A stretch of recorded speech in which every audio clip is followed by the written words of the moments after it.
Hello and welcome to episode 9 of How to Contract in Kerbal Space Program version 0.24. My name is Jim, and today, let's see, we have a healthy balance of funds, a little bit of science to start working on our next tech node, and a bunch of contracts.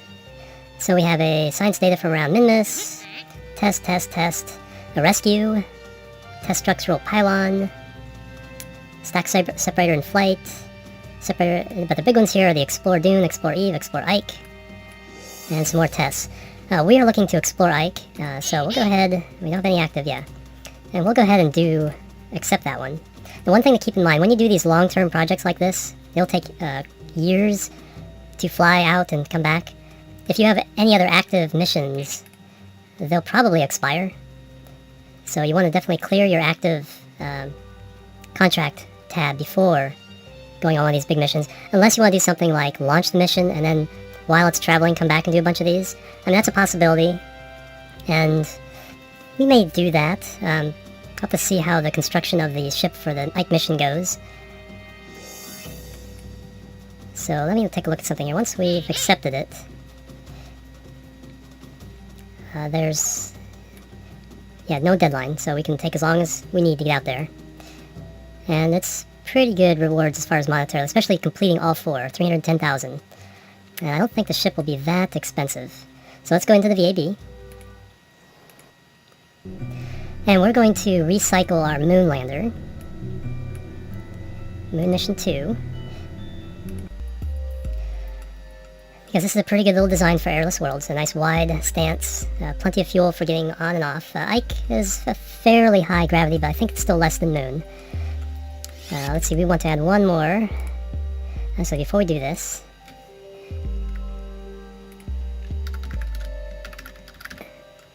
Ike Mission 1.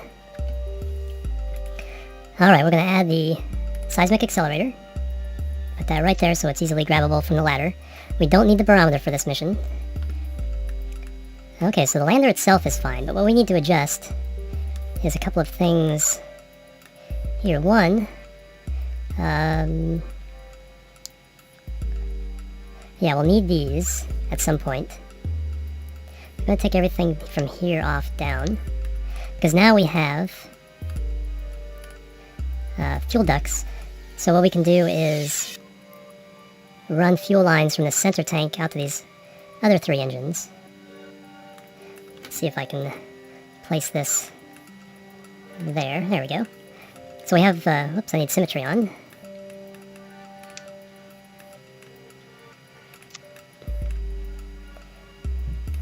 There.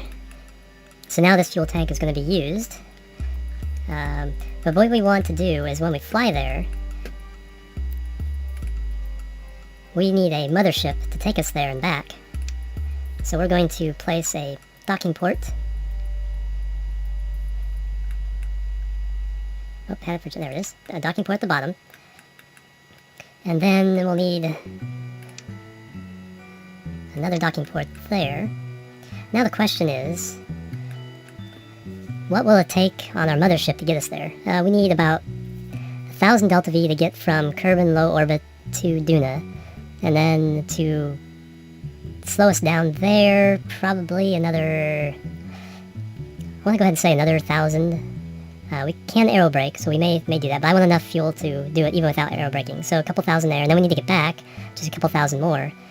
So we need a pretty hefty amount of delta V to get back and forth. And we have our new nuclear engines, which are very efficient, an ISP of 800 in vacuum.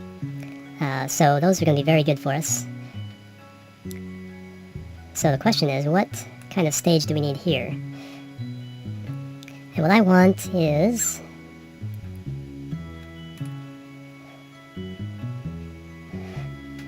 so this can come home. So this can land back at Kerbal. So that can be where we store all of our science. We only have this. We have this probe as well, because I want independent control of the next ship down. So let's take a look at what we need. That's too small. So for docking, we need some RCS.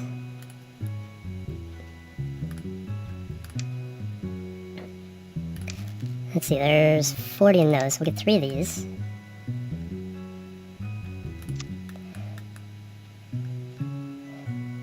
And then little thruster blocks. We'll put... let's do this a little bit differently. Let's put these on the inside. And these on the outside.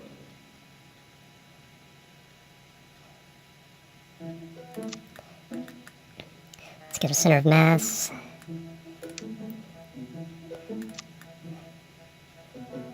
Yeah, that'll be close enough. That should do for docking. We don't need a whole lot of RCS capabilities, just enough to maneuver as we get close to docking. We'll be going in backwards to dock. Alright, so our ship down here, okay, let's put a reaction wheel here. And then our little probe. And then we need...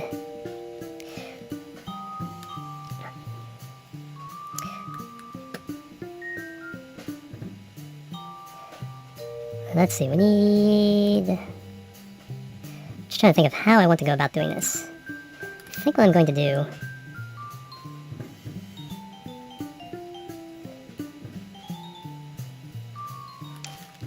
we also want to bring these guys along, so let's reattach this for a second.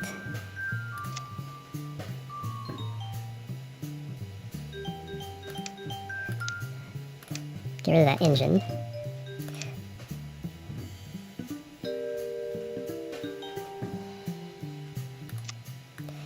So there's that, except for this now.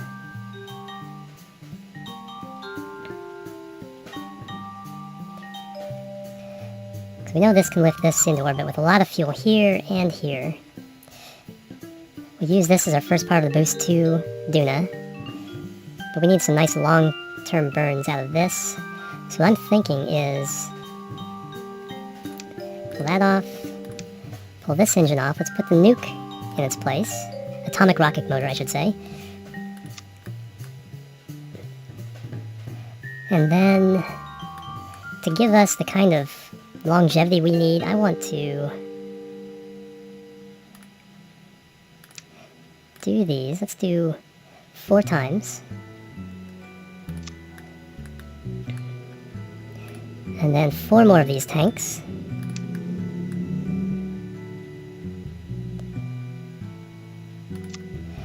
And then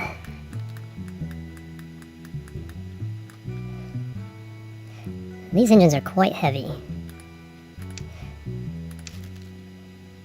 Mass 2.25 tons, while this tank itself is 4.5, so this weighs half as much as these tanks.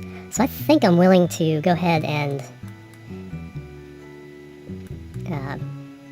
just use the one. It'll take a much longer burn, but we'll save a lot of fuel because the less weight we're carrying, the more efficient this fuel will be. Also, what I want to do is take that off. We go to 2 times symmetry.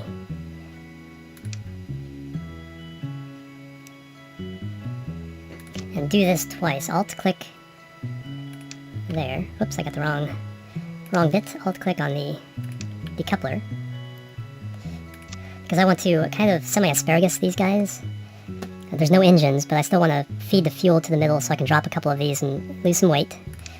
So we're going to feed from here to there, and then from this one to the middle. So that will give us, like a way to drop some weight as we're traveling. So I think this unit will now get us from Kerbin to Duna and back again with this load here. So yeah, we'll chance that this is enough delta V to do the job. Now we need to get this into orbit. So we need our decoupler here. And then this... actually, let's go ahead and add another tank there.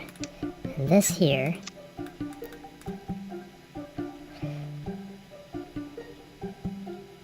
Alright, now I already know this is kind of weak with the weight we had before, but now we can asparagus. So what we want to do is pull this off, 2 times symmetry, put it back on, copy it,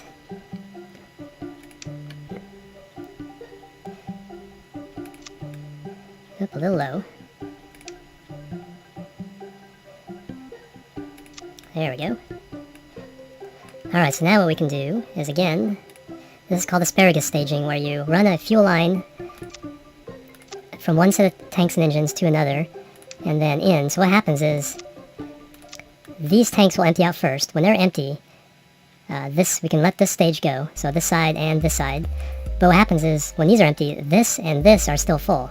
And then it'll empty this one out, and then when this one drops, this will still be completely full. And so it's a very good way of getting extra delta V with the same, essentially the same construction as before. But well, before we just dropped all 4 of these on the outside and then lit this new stage in the middle. What this allows us to do is actually burn this one from the beginning. So we can move this engine into the launch stack. And then what happens we need to do is we need to, okay, our boosters separate first, and that's all these guys. What's this one?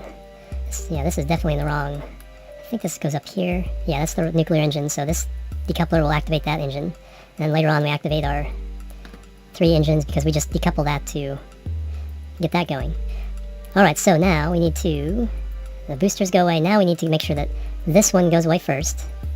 That's this one, and I believe this one, yes.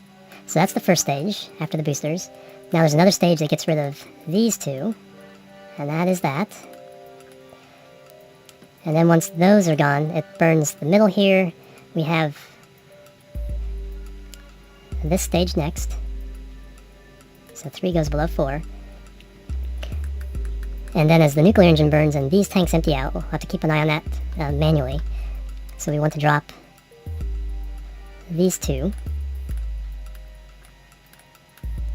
And then when these burn out here, we want to drop those 2. And then we'll be on the center tank. And that will be all for that. Okay, now we want to stabilize this guy, because the struts already are going up to these tanks, so that's nice. More struts, though. We need to kind of... Let's just add some here. And some here.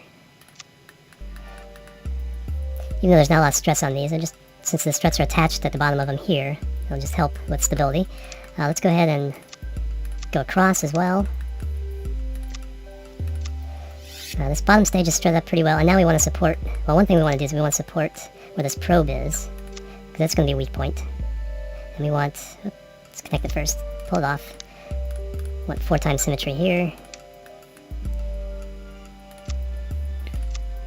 Oops.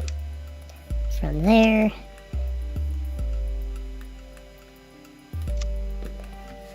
It's not doing what I want.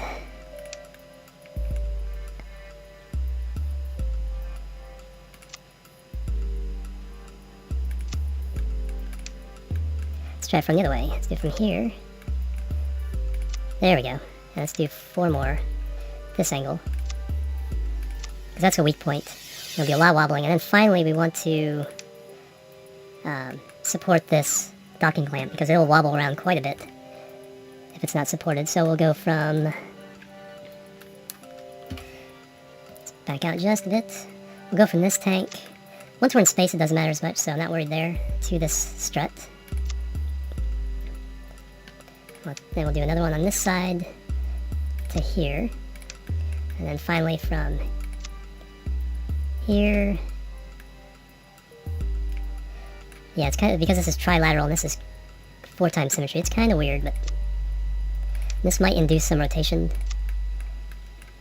Let's go up to, yeah, let's go across. I have to do these singly because these don't match up to anything.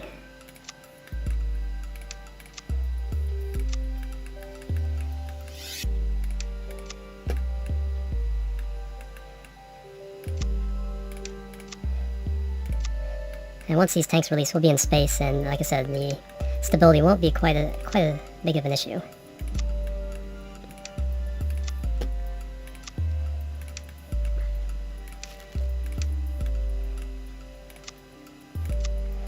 And finally one here. Alright, we're up to 140,000 on cost on this, which isn't too bad. Let's back out, let's take a look at things here. I think we're okay. One thing I want to do, now that I have the bigger engines, let's use the mainsails on these stages. Because thrust to weight ratio is definitely going to be an issue for us. Yep, we can do 2 times symmetry there. And so this will alleviate that issue.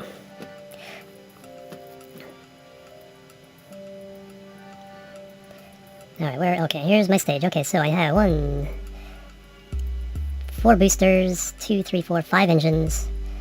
This gets rid of the boosters, let's get rid of the first liquid stage, second liquid stage, nuclear engine, drop extra tanks there, drop more tanks, the lander engine, and when it gets back, it disconnects the capsule and the parachute. So that is, I think, a workable interplanetary ship.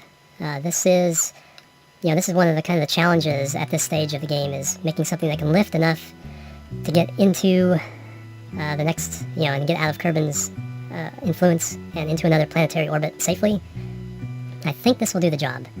If not, we'll have to send another ship to refuel, because if this fails at getting around Duna, I'll have to use some of this fuel down here, and I'll have to send another ship to refuel the lander. So that's the potential rescue mission, but I should get there safely with this structure here. So now, the question is saving it, getting our crew, not Jebediah, let's go with Barkot, and let's launch.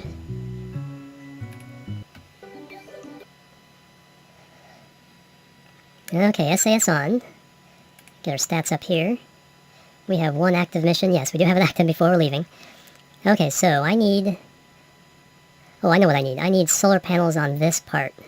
So when they separate, I can still have control over that part of the ship. There's always something you forget.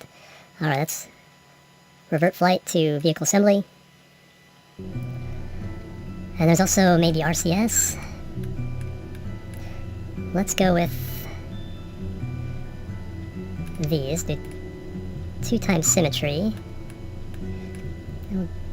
We'll go with 4. I'm up to 151,000, so 152,000. Those aren't too expensive. Yeah, so now this unit will have the cells, but also needs batteries. So we'll put a quad of 100 unit batteries on it. Let's go up to 4, down here. Nope, the whole thing, didn't want to do that. Just wanted to select the solar panel, take it off, do 4 times symmetry. There we go. So I have batteries, I have solar panels, I have a reaction wheel to help me spin this thing around. I don't have RCS in this, but this is the ship that will be docking, so this is the one I need RCS on. And then, yep, that'll do it. Let's save again, and get our preferred crew member back on board. And this time, launch. Okay, SAS on. I'm going to do throttles a third again. We have more weight, but we have much more powerful engines here, so it should balance out. We will adjust as we fly, but that's my first guess. Alright, get our supplies up. 3, 2, 1, lift off. Yep, that has a nice perk, so I'm just going to go ahead and lower that engine thrust even more. We'll go ahead and watch this one as it stages out, because this is an experimental craft at this point. I'm pretty sure we have enough oomph to get into orbit. And here you can see the asparagus stage working. These 2 tanks are emptying faster than the rest, but at the same, these show they're out, but they're actually still full. This is the stack that's emptying, but this stack is still full. What's showing is the total of all the tanks available to it, and so the fact that these are empty, it shows a space there. As you see, when we stage these will fill up again. Alright, let's throttle up, stage off the solid boosters, and we're still going way too fast, so let's go ahead and throttle that back. So we'll have a nice long burn with these engines. We're just about ready to stage this stage. We're still going a little bit fast, so once we drop it... Okay, we're kind of evening it out, but at this height, this velocity is nice. Alright, lean over just a bit. Should have waited today so you guys could see this a little better. can turn on the lights, illuminate the ship. Got plenty of power generation from these engines, so that's not an issue. Alright, let's lean it over the rest of the way to the 45-degree mark right there. Let's check our flight here in orbit. 37,000, very nice. We're about to lose this stage, and this, at that point, this stage is pretty weak with just this one skipper engine. So let's go ahead and get as much velocity with these engines as we can. And we're already reaching orbital height, so let's stop it at a little over 80,000. So we can use... Yep, these are just about out. So we'll use this, the rest of this, to get into orbit, and we might be able to push to Ike with this a little bit as well.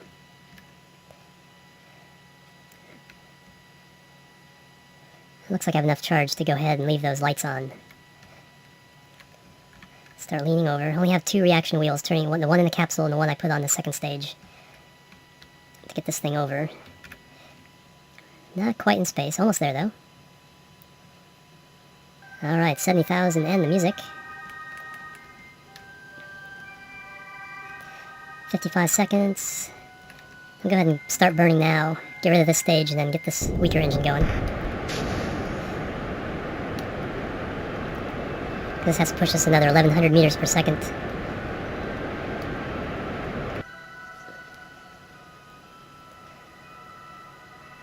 Okay, that altitude is holding pretty steady. I'm just a little below the horizon.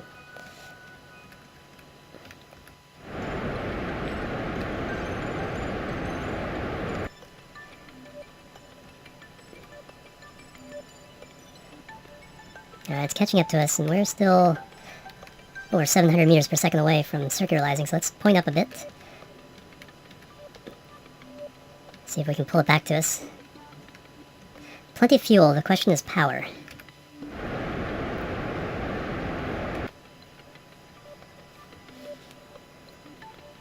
Okay, we've at least stopped it from getting away from us. It's coming back, so we can start leaning back towards the horizon. As you can see, I'm right on that knife edge of pushing it and pulling it away from me. 1,900 meters per second.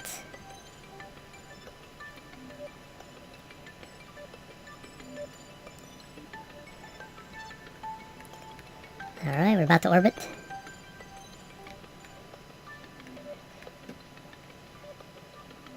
And there's the periaps. And here's the flip. 75 and 82, that is good enough. We're not going to be in orbit very long. Alright, so how much fuel do we have left in that tank? We have about a third of a tank, so we can get... Let's see, we have about 1,200 to get... So there's probably 700 or 800. So we should get most of our boost from this tank, which is very nice. Okay, the question of how to get to Duna. Here is Duna, let's set it as our target. And what we need to do is there's a site... So actually, let me get the address here. I'll put it down in the description as well. Kerbal Space Program, Planetary Transfer, Angle is the search term. And the address is ksp.olex.biz, and that'll be in the description. And what it does is it gives you the angles for where the different planets need to be. And it says for Kerbin to Duna, what we need is if Kerbin is at 3 o'clock, we need Duna to be a 45-degree angle, so about 130. So that's the easy way of finding out what it is. And I'm going to show you guys another way to work a couple of things out. The goal of a planetary transfer is to extend our orbit so that it just touches at the opposite side of where the planet is now. And that will take the least amount of fuel to make the orbit reach the orbit of the next planet. And then what we have to do is time it so that the planet travels exactly that far in the time it takes us to travel this far. So that we meet, have an encounter, and everything is good. And so there's 2 little angles that this website tells you. One is the angle you need to burn to leave Kerbin. That's the most efficient. And that's easy to figure out right from the game. I'll show you right now. So we put a maneuver node here. We burn out to approximately 1,000 meters per second. Now zoom out. And here's the orbit I was talking about. See, it's not quite, hasn't quite reached Duna. There it is now. Okay, there's the closest approach if we were to burn right now, which is quite a ways away. But we can make this as efficient as possible by looking closer, and then making sure that this trajectory is along Kerbin's orbit. So by doing that, we just zoom in a bit, make sure we grab the actual marker and not any of the handles. And so just pull it back a little bit. And unfortunately, we're getting a moon encounter. So let's just get rid of that.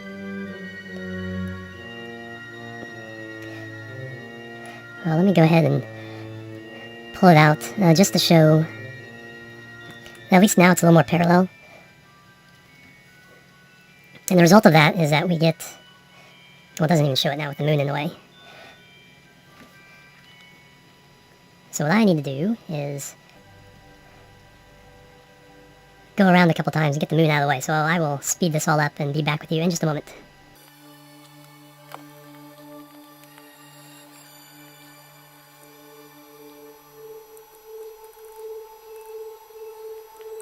Alright, hopefully the moon's out of our way now. But anyway, let's reset our maneuver. Pull it out to a little over, well, let's say 1100. Take a look at our... Oh, that's hitting the moon again. Yeah, we're going so fast we get right within the moon's sphere of influence. Alright, one more time around. Or 2 more times around. I'm just gonna quick cut this so that you don't have to wait through it.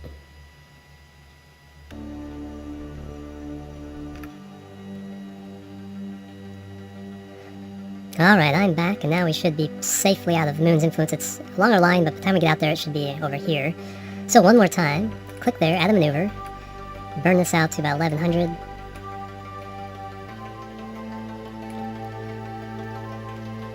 Okay, now we can see our orbit. Yeah, see, we're well extended beyond. But we need to line, so we can pull this back a little bit. Let's go back down to 1100. Take a look at the wide view. There we go, our apoapsis is right there. And as you can see, our line is a little closer now. We still need to turn it back just a wee bit. Now, a little bit more. And now our line is pretty parallel to Kerbin's trajectory. And so we get a little more efficiency there. Okay, now the second thing, to figure out the angle that Duna needs to be, like I said, it has to be here when we get there. And that is 306 days away. And from this little closest approach marker, we know that Duna travels this far in 306 days. So, what we can do is if we imagine this here, then we know that we have to move Duna back approximately this far from its present location. So let's look at it in terms of hours. So right now, this is at 9 o'clock, and this is at 7 o'clock. So we have to move Duna back approximately 2 hours. Right now it's at 11, so essentially 1 o'clock, which is close, within, the website says 45 degrees, which would be 1:30. So we can kind of get, the right answer by eyeballing it like this. So 306 days is 1, 2, 3, 4 hours. Yeah, so 1 o'clock. So by my estimation, I'm saying 1 o'clock. So right about there. So what we have to do is fast forward enough time to get Kerbin to here when Duna is here. So what we're going to do is we're going to go back to the Space Center. We go to the Tracking Center. And we look at, see, double-click Sun to get Sun in the center. And now we can do is we can use these markers. We can click on them directly, or we can use the period or comma keys to slow down our... We're going to do full acceleration 100,000 times. And we're going to put Duna at about 1:30. And then when Kerbin gets here, just keep rotating it. That's when we know we're ready to burn. So I'm just grabbing the solar system and spinning it back to keep Duna approximately where we want it. And then when Kerbin catches up, slow down our warp. So that's the 45 degrees. And now we can go back to our ship, Ike Mission 1. And set up this maneuver node for the final time. Okay, again, it's on the night side, because what we're doing, we're burning to... That's another thing I want to kind of talk about. We're burning to add energy to our orbit in relationship to the sun, so that we have so that we boost ourselves out to Duna. So we're burning on the night side to add velocity to Kerbin's velocity, which is about 9,000 meters per second. So if we focus on Kerbin, it doesn't show it here.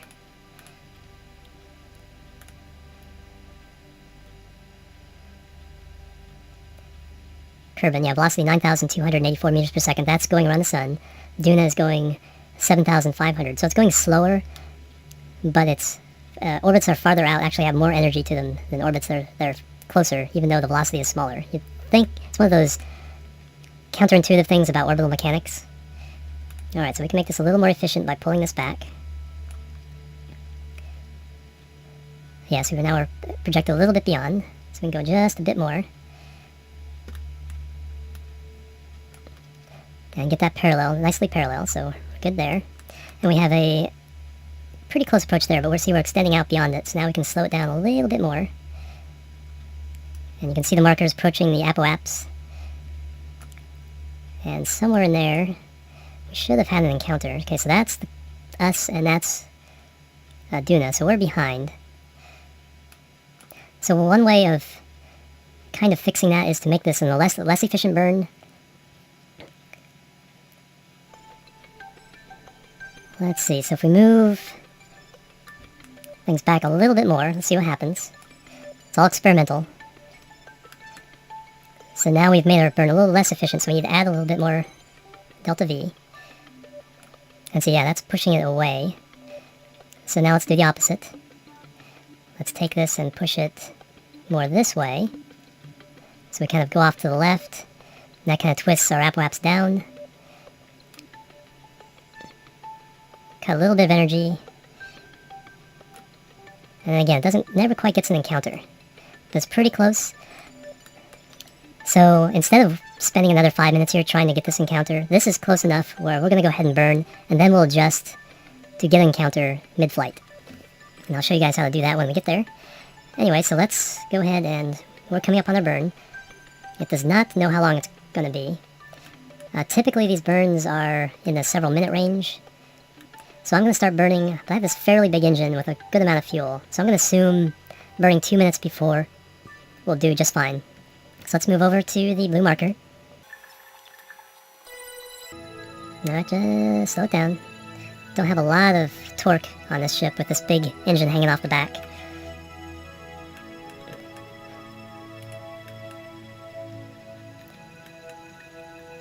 So I'm going to start burning at 2 minutes too. Another way to kind of get an estimate, already passing it up again, so just give a quick burst.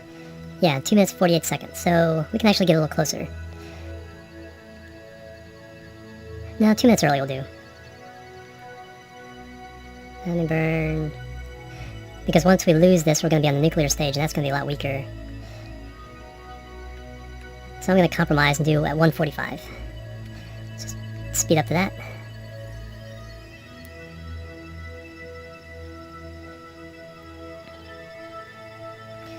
Alright, let's start our burn.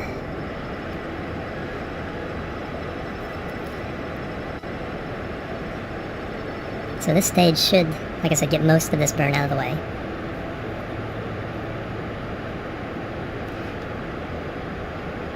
And now I want to take a look at our stats. We are now, backspace to focus on our ship.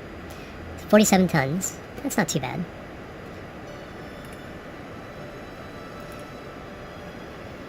We'll see what we do when we drop this stage. It's very easy to build super huge ships, hoping that gets you the delta V you need. But I like trying to keep things to these smaller tanks as much as possible, just because it makes you a little more efficient in how you build, and with the cost now being a factor. I'm not sure, it's showing 0 again. I did this at some other point.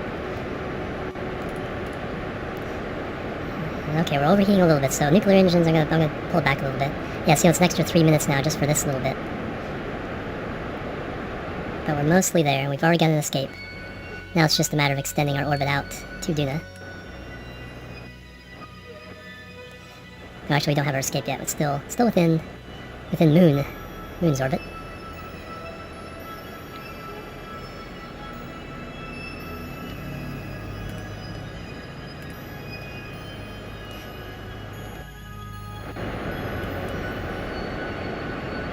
Yeah, we have the overheating under control.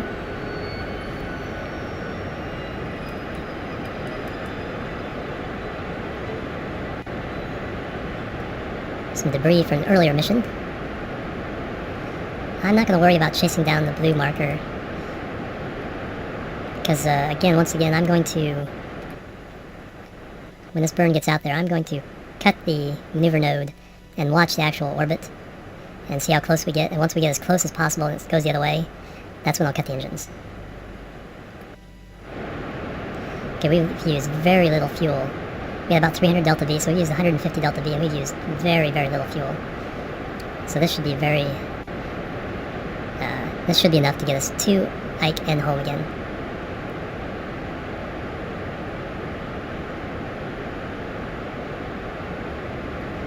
Alright, let's take a look at and there's our actual new orbit around the sun.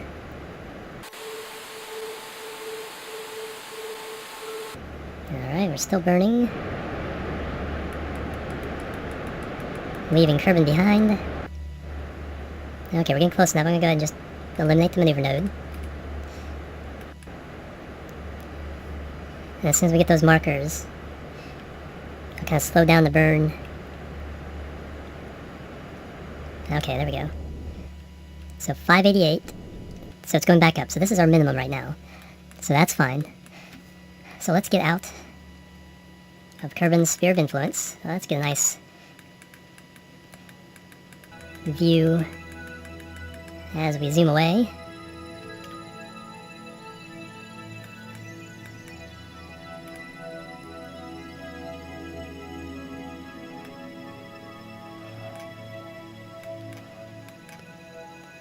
And there's Moon there in the background.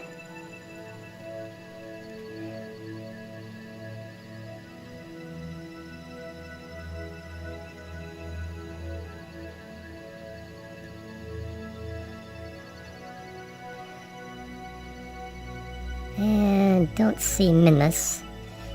Okay, I think that little blink was us escaping the sphere of influence. Let's see if I was correct. Yes, we are now out of Kerbin's sphere of influence. Yeah, the game kind of blinks at certain boundaries, so... Alright, so the question is adjusting this to get an encounter. We are behind it. Target position, yeah, so we're behind it, so we need to go faster. We're in a lower orbit, so we're already going faster than it. Overall. Although at this point in the orbit, we're actually going slower. Because anytime you have an orbit that goes underneath another orbit, when the orbits match, the lower one will be going slower. So it's a matter of how much energy we have. We have less energy because we can't maintain an orbit out here. So we're slower, we go down, we speed up.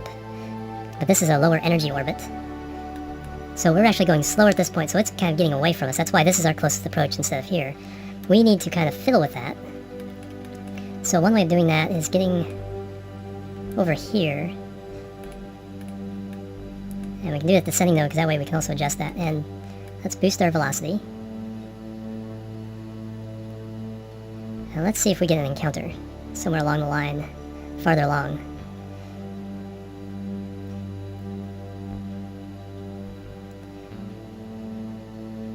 Yeah, there it is. So there we have an encounter. Periapsis at 35 million meters, and here's our little trick. Let's do tab. And let's find Duna. And now we can see where we're coming in.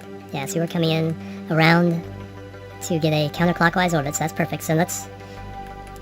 So if we zoom out, let's click that. Oops. I want to click this,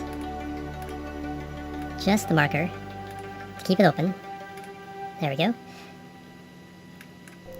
And now I can go to our marker, open it up, pull this just a little bit more, and you can see the periaps falling.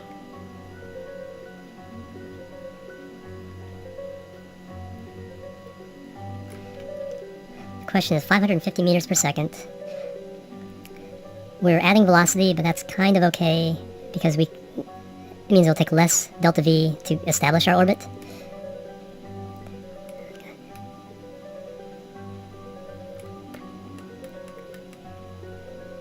And I'm going to see what using these do. If I pull this one, that increases.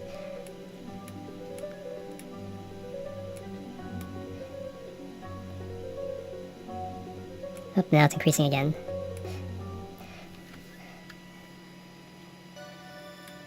Now it's increasing. There we go. Nope, now it's increasing again. Let's take a look at what we're actually doing. No, that's why, because we're way south of it, so we need to actually also go north. And now we're too far north.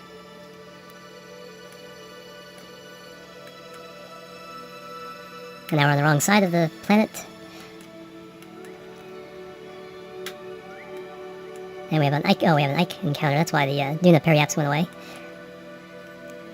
So we can burn a little bit that way. There we go.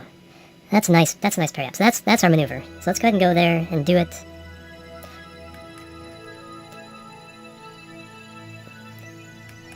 Yeah, I'll see you guys when we get to this maneuver marker. I'm gonna do a speed up. Be right back.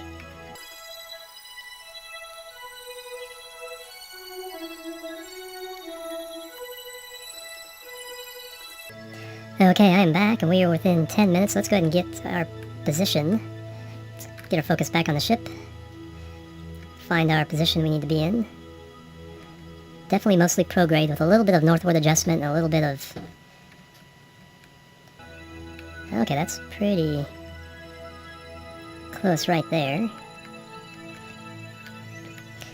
Okay, and this far out, timing really doesn't matter within a few minutes, but we'll go ahead and get this within a minute. There we go, start burning. It's actually a 5-minute burn. Okay, so I'm going to speed things up, and I'll see you guys when this burn is nearly done.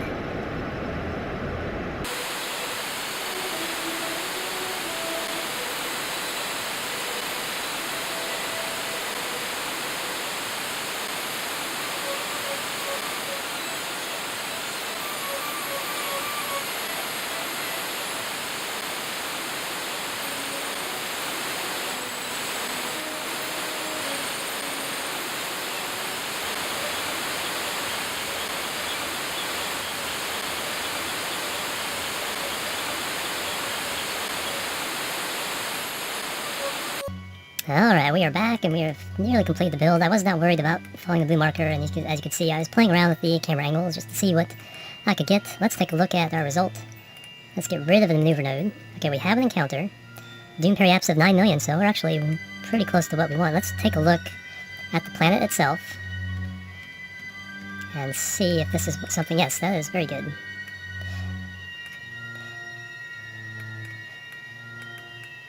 No, not actually too good. Okay, so here's what we can do. This is the way to adjust the last bit of orbit. So, see, we're going far below Duna, so we need to go north to adjust up. So let's go ahead and rotate that way. Nope, wrong way. And the other way.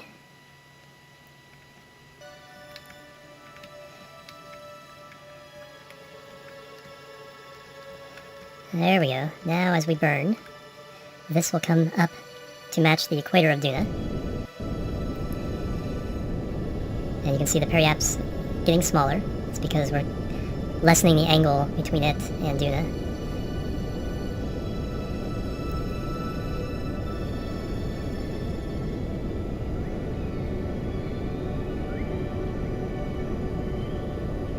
And that's pretty darn close. If you really want to tell, you can tell as soon as it starts going up again. That's when you're doing the opposite. Okay, the next thing is to bring it in closer. So we want to burn... This is our path, so we want to burn to the left. What that is in orbit around the sun, that's the middle of the brown area on the nav ball. And being able to do this is why I do not worry about what the encounter is when I'm making it, far away. Because I can move in and do all these kinds of adjustments and get exactly the type of orbit I want. Alright, so now we burn here, and you can see the number is getting smaller, and it's moving in towards the left.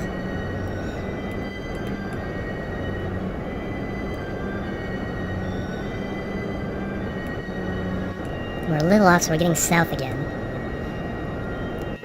So if we do that and get to the north, then we'll bring it back up. Wow, that changed a lot. You don't have to try to do this on the fly. If it moves to the south or north, you can fix it again. This is kind of an iteration process. So 4 million. 3 million, which is about the orbit of Ike. And let's bring it down to 500,000.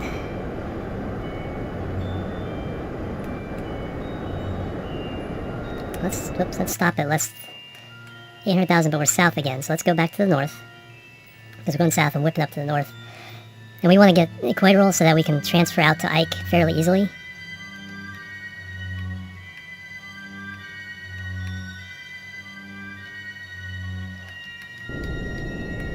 And we have an Ike encounter on our way in, which may not be a bad thing. We can kind of...